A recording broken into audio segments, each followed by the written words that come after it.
வருகின்ற சட்டமன்ற தேர்தலில் அதிமுகவிற்கு மெகா கூட்டணி அமையவில்லை என்றால் வெற்றி கேள்விக்குறியாகிவிடும்.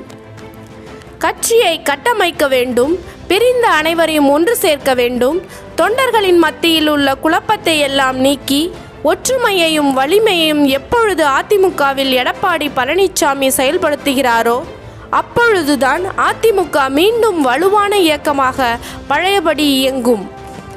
ஆனால் அதற்கு மாறாக அதிமுக இன்று வலுவிழந்து செயலற்ற நிலையில் சென்று கொண்டிருக்கிறது. எடப்பாடி பழனிசாமி மீது தொண்டர்களும் பொதுமக்களும் நம்பிக்கை இழந்து வருகிறார்கள். ஏனென்றால் கடந்த 10 தேர்தல் அனைத்திலும் மிகப்பெரிய தோல்வியை கண்டுள்ளார். கட்சியை பலப்படுத்த தவறிவிட்டார்.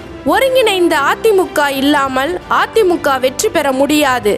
எதையும் காதில் வாங்காத எடப்பாடி பழனிசாமி அடுத்த கட்ட நகர்வுக்கு செல்ல முடியாமல் தவித்து வருகிறார்.